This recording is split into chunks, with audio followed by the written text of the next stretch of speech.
welcome to episode 30, the big 30 of the What Shara Made podcast. I've got quite a few things to show you.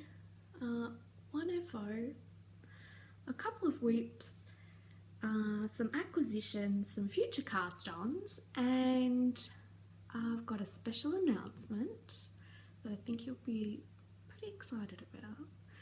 And I have,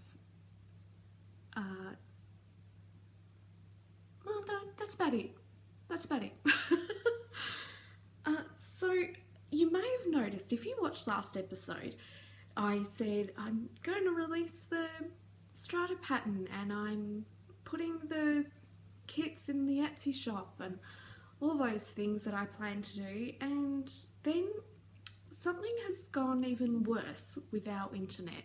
It's always pretty rubbish, but we've had some extremely wet weather recently, and I think it might be contributing to making the internet even worse than it normally is. So I haven't been able to do any uploads or anything like that from home, and I have to go elsewhere to use other internet, and that's not always easy to do when you're a busy person and you live in the middle of nowhere. So there has been a slight delay, but I think I'm going to get the opportunity to use some better internet this weekend, so fingers crossed. So sorry about that. A lot of people have contacted me about it, and I'm afraid it's out of my control. But I might jump on into some whips. Now, my first one, it's pretty small because I only just started it, and it's on 2 different sets of needles and it's all a bit tangled, but I'll show you anyway. It's the Jelly Roll sock pattern by Mara, it's the same person that wrote the Rose City Rollers sock pattern, which is really cool. But she's got a pattern out called the Jelly Roll socks, and this is mine so far. So it's a little ankle sock, and instead of a cuff it has these rolled edges, which are actually 2 layers. If I straighten those out there, you'll see. And because they're stockinette, they roll, which is where the name comes from, I presume. And so far I've just done the rolled ankle and the heel flap, and it's a slip stitch heel flap using both colours. It's pretty cool, isn't it? Doesn't that look great? I really love it. And this colour is leftovers from sock yarn I hand dyed to knit my best friend a pair of socks for her birthday a couple of years ago, and I still have quite a bit left, so more than enough to do the contrast colour in these Jelly Roll socks. And this main colour here is Lang Yarn's Jarwol. You know that's wrong. This here. And it's just a 50 gram ball. That's pretty colour accurate actually. And it's more than enough to do a pair of ankle socks for me, my little feet. And it actually comes, this Lang Jarwol actually comes with this spool of reinforcing thread, or yarn, I guess.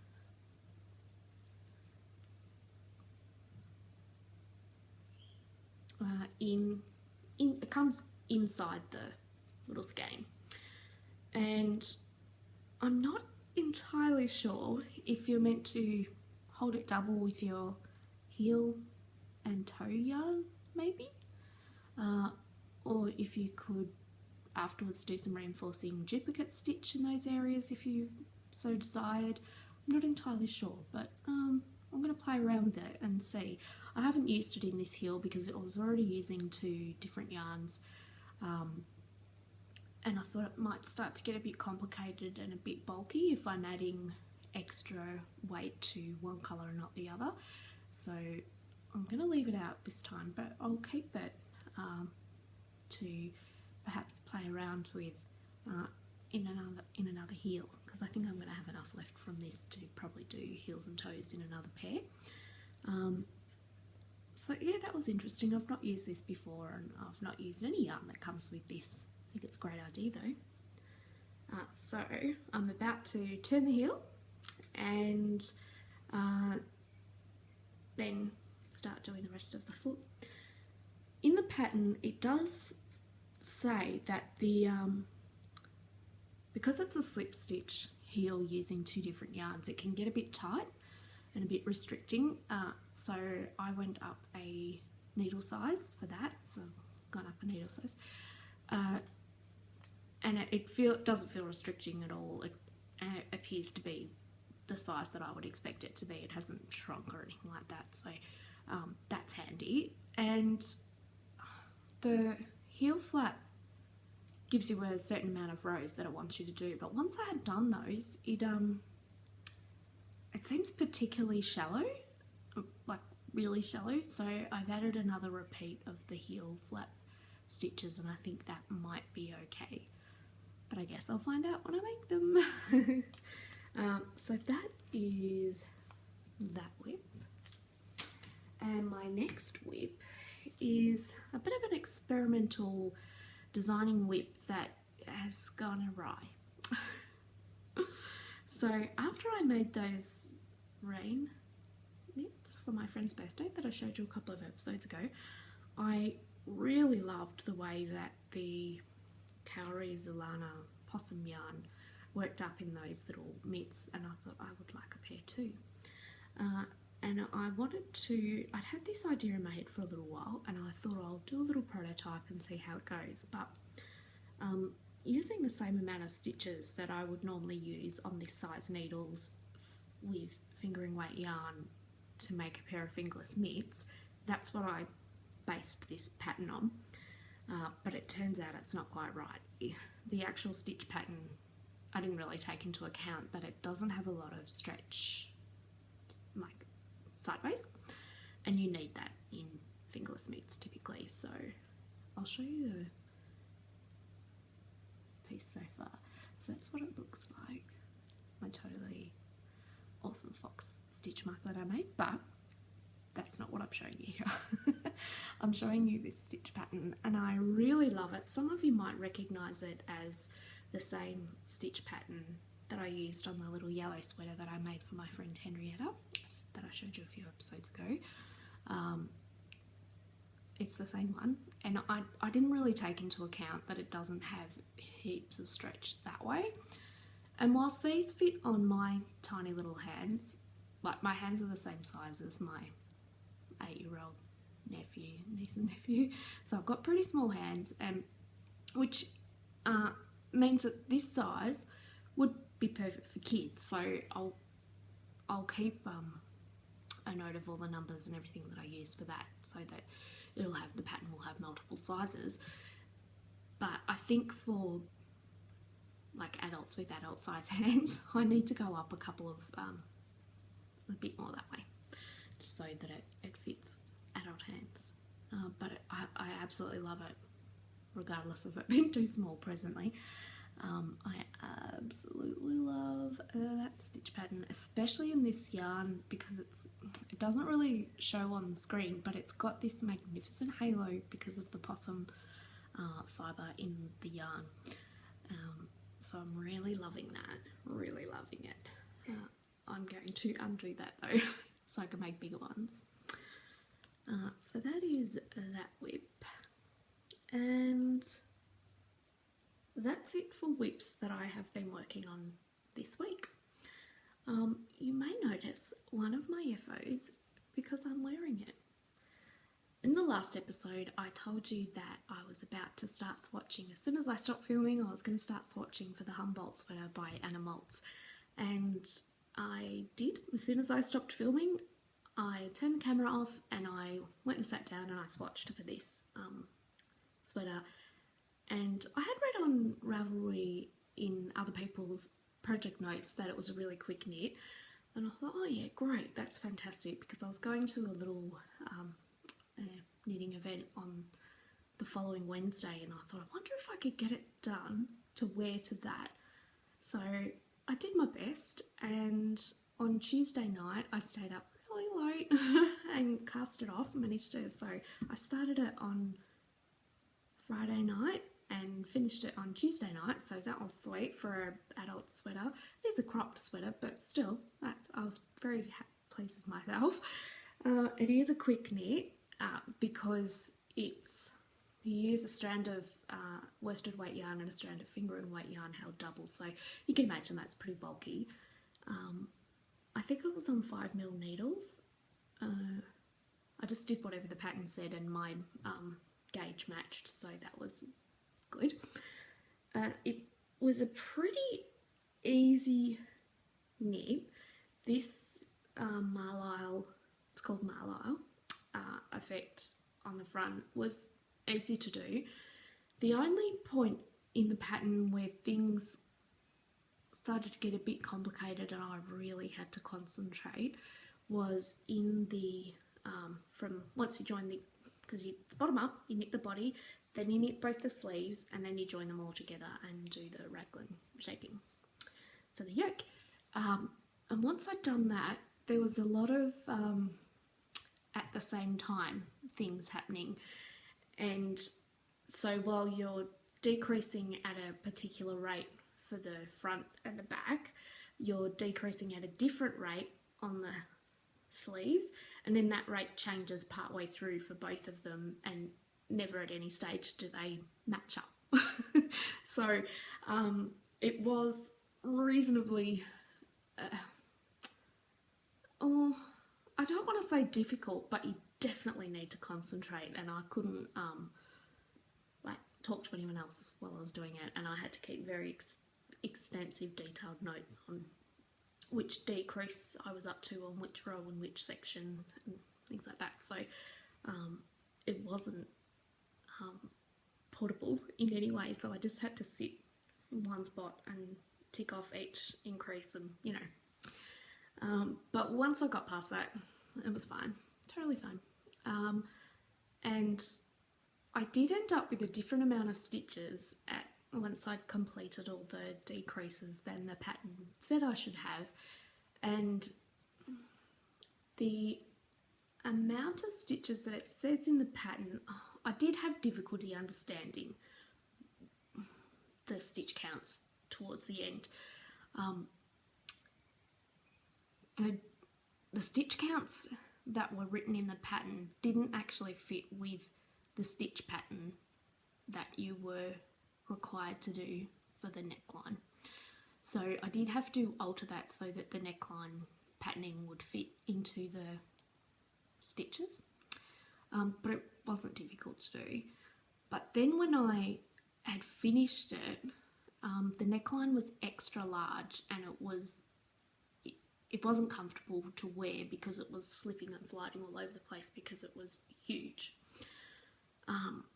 And there was, because of other things that are happening in the pattern, I couldn't just keep going to make like the yoke a bit taller, which would then make the neckline a bit smaller. So I did have to do a few little modifications, which I'll tell you about in a minute. But so on Tuesday night I cast it off, but I hadn't sewn up the underarms. I hadn't sewn in any of the yarn ends or anything like that, and I had to jump on a bus on early on Wednesday morning, so I did the underarms a bit just so I could wear it to the bus stop. And then when I got on the bus, I took the jumper off and finished all the finishing things that I needed to do so that it was wearable in public, and it was fine, totally fine. By the time I caught up with my connecting train, I'd finished all those bits and I put it back on and I was ready to go. But I have used, you might remember from the previous episode if you watched it, I showed the yarns I was using. The creamy colour is a worsted weight or 10 ply cotton from Bendigo Woolen Mills, and the black is a 4 ply pure wool, also from Bendigo. And the pattern is not intended to be used with cotton, and if you've worked with cotton before, you'll know that it's really heavy and it pulls and it's very drapey, but the weight of it will pull things down and will weigh things down. So because the neckline was so big and my jumper was so heavy because I'd knit it in cotton, it really stretched the neckline out even further, to the point where I was a bit uncomfortable wearing the jumper because I had to keep like pulling it all together so that I wasn't like exposing myself in public. So when I got home, I had a bit of a think about what I could do to change this, and I didn't want to unravel the neckline and just knit it on smaller needles because it would have been extremely noticeable to do that to the point at which it would stabilise the neckline enough so that I could wear it comfortably. So then I had the idea to, on the inside, I don't know if it's going to be visible here, but oh yeah, you can see it, this line here, I used the cotton to do a row just on the edge of the neckline of slip stitch crochet, using a hook that was a couple of sizes smaller than the knitting needles I used. And my hope was that because slip stitch is the least stretchy crochet stitch, it would add like a stabilising binding type thing to the inside, and it seems to have done the trick perfectly. It's not slipping off my shoulders, and it's really comfortable now. I really like it. Oh my god, how cool is this too? It's got these decorative seams down the arms that also match the raglan shaping. I love this so much, and literally as soon as I cast this one on, I was already thinking of what other colours I could do one in and what other colours I would like one in and what yarns I would use next, and I absolutely love it. And while I was wearing this round, I was in the city on Wednesday for this thing I was doing, and while I was wearing it around, I don't think I've ever had so many compliments on something that I've worn and made. It was phenomenal. Like, people that I knew were commenting and saying, oh well, that's groovy, love it, you know, like, thanks, that's lovely of you to say so. But also strangers, yeah, just people stopping me on the tram and the train to ask where I got my totally awesome sweater, and I'm like, I made it. So that was pretty cool. Like, that was good. So it kind of looked too strange because people were asking, you know, where I got it and stuff. But now that I've adjusted that neckline and created a bit more of a stable situation at the top here, I love it even more, which I didn't even think was possible, but there you go. So it's quite a boxy style, and it is cropped, like it's sort of, you can see the bottom if I do that. But it's just right. And when I was making it, I fully intended to lengthen it because I thought it was going to turn out much too short to be practical for me. And then partway through I started measuring it, and then I was trying to take into consideration the weight of the cotton and how I imagined it was going to sit, and I decided against lengthening it. And to lengthen it, you'd have to add a whole repeat of this at the top. So before you started, before you got to here, you would have to add like a whole nother repeat, and that was quite a bit, and that was longer than I wanted to extend it by, but you had to do that to get the numbers right for the shaping. So I decided against it, and I'm so glad I did, because if I'd added that extra repeat, it would have been way too long. It actually just brushes at this point now. It sits perfectly, and it just brushes on my natural hip line, which is like the top of my hip line, but which is perfect, exactly how I like to wear my jumpers anyway. I did shorten the sleeves a little by 10 centimetres, and I'm glad that I did that, because if I'd kept them the right length, when I'm moving around, it would have been beyond my hands, so that would have been inconvenient, so I'm really glad I shortened the sleeves a little bit as well. But I think that's all I need to say about my totally awesome Humboldt sweater that I'm madly in love with. I haven't stopped wearing it. I just can't not wear it. I love it. Absolutely love it. So really happy with it. Can't wait to make another one. Now, I've got some other FOs. I have been really getting back into my crochet. I really love crochet. I love knitting and crochet in equal parts. I tend to do a bit more, well, recently I've been doing a lot more knitting than I do crochet. Hang on a sec, tea time.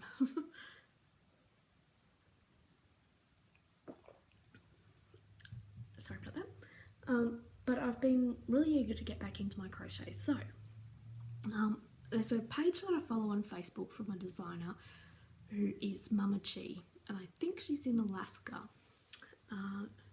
Correct me if I'm wrong, sorry. Anyway, she does some pretty awesome designs. I've made lots of her patterns. They're always really well written, and she's a really prolific pattern writer.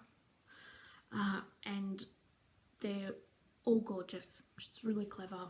When she released this pattern, I don't know how well it's going to show up on the screen. Oh yeah, there you go. Oh, don't look at my seam. I did something wrong. So I'll put it on and show you what it looks like. It's pretty groovy. Absolutely love it. So cool.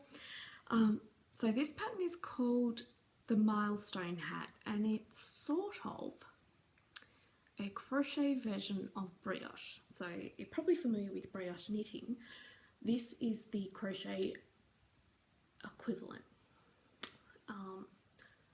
And as far as I know, she's the only designer that I'm aware of. I'm sure there are others, I just don't know who they are, that has multiple patterns in this style, and it takes a little bit of getting used to, but her patterns all come with really extensive photo tutorials, which is great. And once you sort of get the hang of it, once you've done like 2 or 3 rows, you're like, got it, sweet. And you can bang one of these hats out in under 2 hours, and it takes roughly about 100 meters of each colour, and it's worsted weight yarn, and I just use stuff from my stash for this particular one, and I'm really happy with it, really love it. How cool is that? Like, I love it, so clever, she's amazing. Goodness knows how she thought of this, but yeah, genius. I did misunderstand something in the pattern, which wasn't the pattern's fault, it was written very clearly. It was 100% me, about the finishing of each round and the beginning of each round, and so I've got this quite a noticeable seam, and it's probably not noticeable to like your average Joe walking down the street looking at my fabulous hat, but I can see it, and on the inside it looks pretty cool too. You've got these on this, but it's meant to look like this all the way around, except my seam looks like that, and it's not meant to look like that, and that's because I got something wrong in the pattern.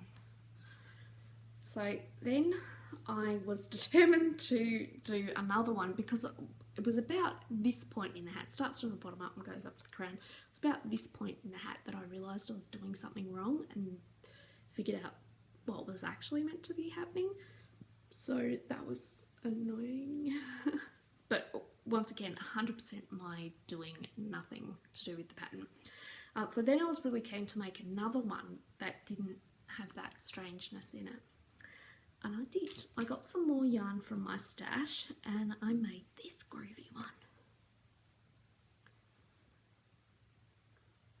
How cool is that? I love this. So clever. And this one doesn't have that weird, in fact I'm not even sure where the seam is. That might be the seam. Yeah, that's probably the seam, but it looks much, much, much better than my other weird one, and it looks good on the inside as well. So yeah, there's nothing stopping me from wearing it this way too. It's pretty cool. This thing is thick. It's really thick, and because it's got that sort of a double layer, it's a bit hard to describe, but it's got a bit of a double layer happening. It creates a bit of a thermal effect where warm air gets trapped in those spaces, and it is toasty.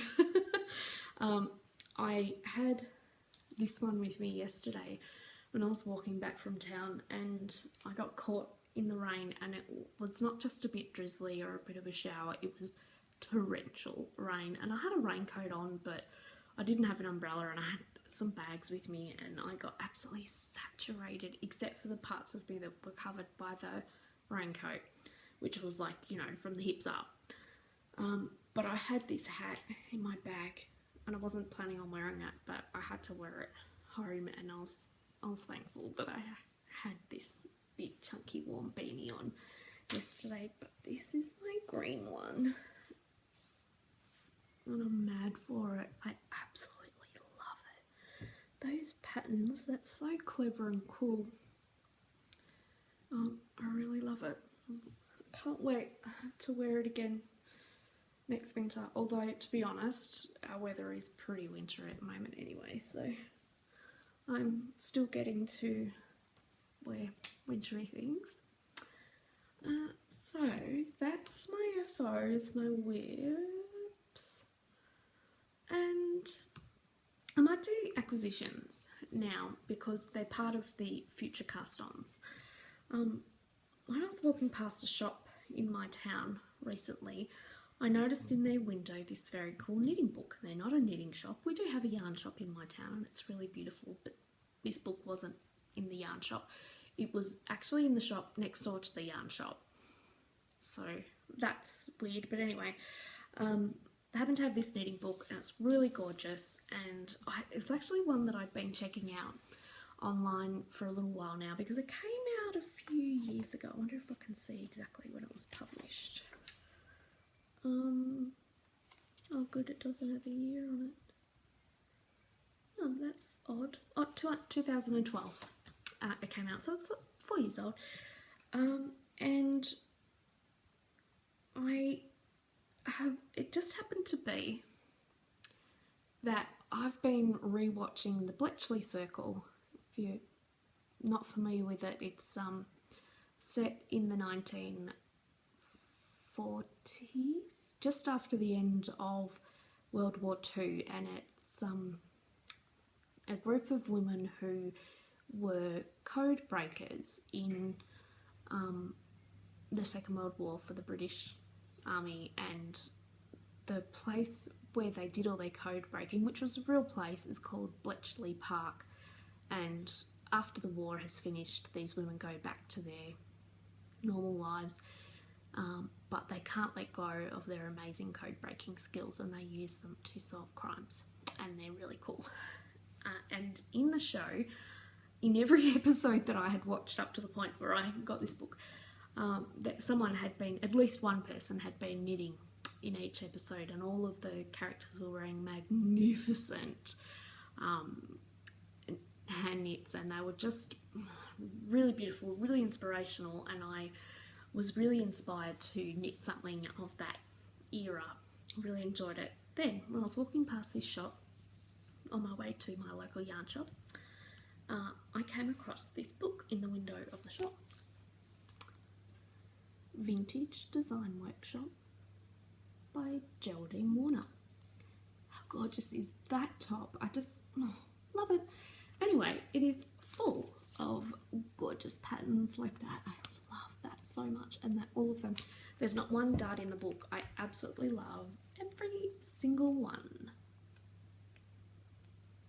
So,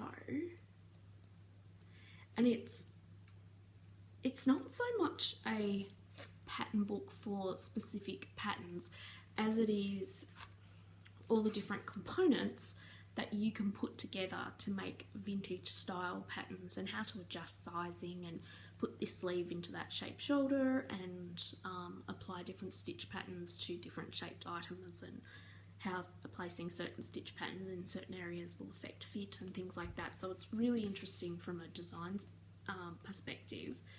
I'm just trying to find something that might be a little bit adorable to show you. Oh my god, I love this so much. How cute is that? Love it. Absolutely love it. So I'm really keen to get into that and to start making some vintage inspired, Bletchley Circle inspired tops. So that should be lots of fun. Really happy I found that book, and I'm sure you'll see things coming out of that book in the future. And my next acquisition, hang on, I need more tea, I'm really thirsty. My friend gave me a bunch of olives that they cured, and they're really delicious and I cannot stop eating them, but now I'm really thirsty as a result. You might recall this cup that I got in a swap that I did with an amazing ceramic artist. I made her some socks and she made me this glorious cup. So cool. And the tea that I'm drinking today might horrify some of you and delight others. It's pumpkin spice chai. To Americans, I'm sure that's totally normal, whatever, so what. But in Australia, we don't do the whole pumpkin spice thing, and pumpkin is in no way ever a sweet food. It's never a dessert, it's not a drink, it is only ever 100% a savoury food. You have it with roast, or you might have pumpkin soup, or things like that. I absolutely love pumpkin, but not as a dessert. Like, no one makes pumpkin pie as a dessert. If you have pumpkin pie, it's 100% savoury. And it's not, we don't do it. We don't do the pumpkin spice thing. Most Australians think the thought of any sort of dessert pumpkin is quite repulsive. And I have to admit, I was one of those people too. But because I'm so bombarded with it online, I thought I'm going to give it a try. And I was ordering some tea that I get lots of tea from, a site that I get lots of tea from, and it's they have a lot of American based products on there, and I thought, you know what, I'm just gonna try. I'm gonna try it, and if it's disgusting, no big deal. No big deal. It was like a few dollars for a box of this tea. I got it and I tried it yesterday. I wasn't at home, but I picked up the parcel from the post office, and I stopped into my local yarn shop and made myself a cup of tea with my pumpkin spice tea bags, Bicker Liquid, and I really love it. It's really nice, and I totally get it now. I totally understand why people are mental for pumpkin spice lattes and things like that. I would totally get into it too if we had that here in Australia. Really love it. It's a little bit different from a normal chai tea, and it's got a really sort of earthy flavour to it. It's really nice. It's sort of pumpkin-y, I suppose, but not in a weird way. It's really pleasant. Really enjoying it. So thank you, America. But anyway, back to acquisitions and future cast-ons. I was at Sunspun in Canterbury, which is a yarn shop, a couple of weeks ago. I mentioned it maybe last episode or the episode before, but anyway, and they had a magnificent jumper or sweater in the window that I really loved, and when I was there, I sort of got a bit distracted and I forgot to look into it and see if I could get the pattern and make it. Anyway, I did not stop thinking about it over the last few weeks, and I went back again this week, and asked about it, and they were having a big sale, so that was sweet. And they had the pattern book that the pattern came from, and they had the yarn, so that was fantastic. And I got the book. This is the book, and it's by Helga Isager. I've got a really strong feeling that is not how you pronounce her name, because I've only ever heard one person say it out loud, and they said it in such a different way from me that I can't even remember what they said, but I just knew it was very different to whatever I was going to say. But that is her name, Helga Isager. I don't know if that's in focus. And Isager? Sorry. And I had seen the book online, but I couldn't figure it was in another language, and I couldn't figure out how to order the book with the pattern in it, so it was great that they actually had it in the shop. This is the sweater that I want to make. It's called the Robin sweater, and I was happy to get the book just for that pattern because I love it so much, but it's actually got some super gorgeous other patterns in it as well. There's another picture of the Robin pullover. Sorry, here we go. There. So it's got a batwing style, but it's also got this, you knit the front panel and the back panel, which mirrors the front, obviously, like up and down, straight like you would normally expect to knit something. And then you pick up stitches along the side of both those panels and knit the sleeves out sideways. Look, here's a schematic of it.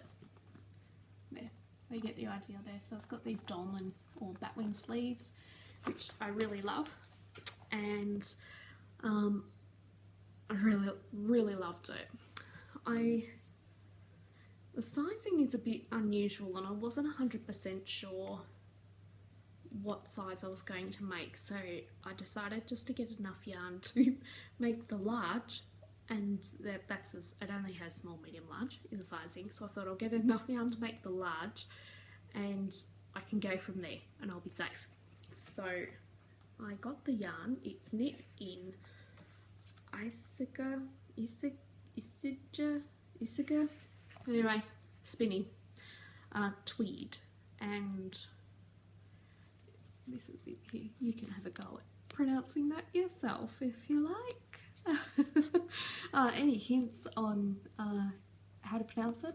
I'd love to know. So it is pure wool, and it is a lace weight, and it's a single ply.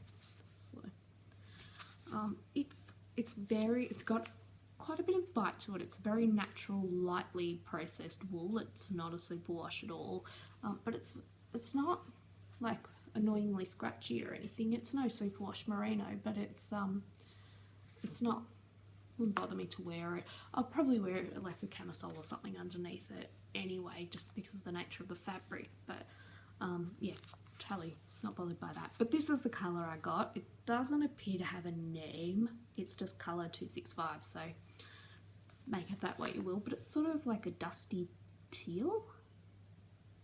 I really love it. The yarn actually comes in a lot of glorious colours, but I got this one.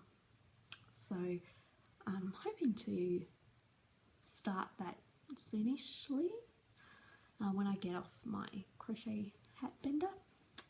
So I'm pretty happy about that. I'm really excited to be making that sweater. I don't think it's going to be quite as quick to make as this one was. And I might be like a bit crazy starting an adult size sweater in lace weight yarn, but you know, we've got to do these things, don't we? The next thing I need to talk about, I'm sort of running out of time, so I better speed this up, is a future giveaway that is really, really special, and it's, well, I think it is anyway. This is something that I've been planning since I actually started the podcast last year in December of 2015, and I I was a bit late to do it then because we were already in December, but I wanted to have an advent calendar giveaway. So all year long, I've been collecting knitty related, yarny related bits and pieces, and I've now got enough to make a advent calendar as such. And all the little bits and pieces, there will be 24 of course, just like your usual advent calendar, and they will all be in this project bag, which you can see it's got these really groovy Christmas trees, stars, holly, etc. with the metallic denim that I'm so mad about, and natural cotton lining. It's a drawstring bag, and of course has my little patch on there. So all the little pieces, bits and pieces, will be in this bag for the lucky winner. There'll be things like yarn, knitting needles, stitch markers, tea, little yarny related stationery items, all sorts of things. Okay, so it's going to be a pretty glorious prize. Each little advent calendar trinket-y prize thing will be individually wrapped and numbered in there, so you will ruffle around in there and pull out the day with the corresponding number each day, and it's going to be very easy to enter, and hopefully whoever wins has Instagram and they can do a little post of what they get out of the advent calendar every day. That's not essential to enter, but I have a feeling that everyone else is going to want to see what you are getting in your advent calendar, so it would be really lovely if you did that if you won.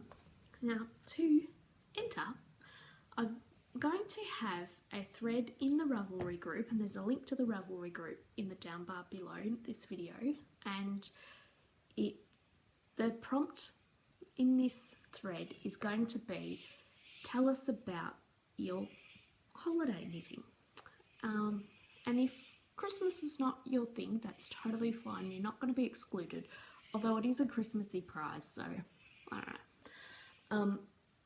You can just talk about gift knitting if Christmas isn't your thing, but it is a Christmas themed giveaway, so I'd like to stick to that as much as possible.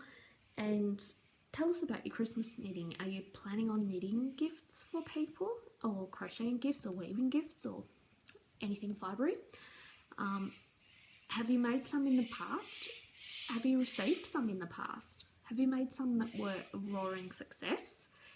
Have you made some that were a terrible, terrible failure? Tell us about them. If you've got plans for holiday knitting, add a link to the pattern you're going to use so we can all see it. Anything you want to talk about your Christmas knitting, put it in that thread. I will ask that everyone only posts one post, just to make it fair and to make it easy for me to draw a winner using a random number generator. If you accidentally put an extra post in there, I'm going to delete the post. I feel really bad when I have to do that, but it's just to keep it fair and easy for everyone. So only make one post, and you're welcome to edit that post if you want to add something later and things like that, totally fine. If you want to add photos of things that you're making or you've made, totally fine. I love it. 100% go for it.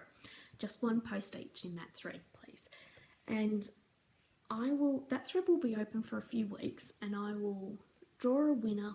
I'll lock the thread and I'll draw a winner mid-October, or even perhaps a little bit early October. And the reason I'm doing it so early is because if someone overseas wins it, I want to have time for them to contact me, so that I've then got time to ship it so that it arrives well and truly before the 1st of December. So if you enter, do make sure you keep up to date with the episodes around that time, because you'll need to contact me pretty quickly, especially if you are not in Australia. And if I don't get a response from the winner, I might draw it again the next week, so you'll have to keep up to date. So there's another little look at the advent calendar bag. So hopefully everyone else is as excited about that as I am. I've been having so much fun collecting things all year long for that. I think that's it. I think that's everything that I need to tell you. All the rules and regulations and conditions and everything will be in that thread. So if you've got questions, possibly contact me via direct message on Ravelry rather than posting a question in the thread, because that will start to get confusing and that will be your one post, and you need to tell us about your Christmas knitting in the post. So just if you've got any questions about it, once you've read through all the information on that thread, just send me a message and I'll happily answer that and clear up any information. So it's pretty easy to enter though, and anyone who watches the podcast is eligible to enter, as long as you are a member of the Ravelry group as well, and subscribe to the YouTube channel. That's really the only stipulation. So that's cool. Love it. Thanks so much. One other little thing I forgot to mention last week is that when I spoke about the soak wool wash a few episodes ago, and how I had terrible trouble with unexpected colour bleeding when I used soak, and really dramatic, where it was totally stripping colours that hadn't been stripped in any other wool wash and things like that. And I wondered if it was just me, because I'd never heard anyone else say anything even vaguely like that about soak. But it turns out it's not just me. I've had a lot of people contacting me saying they had the same or very similar issues with soak. I don't know.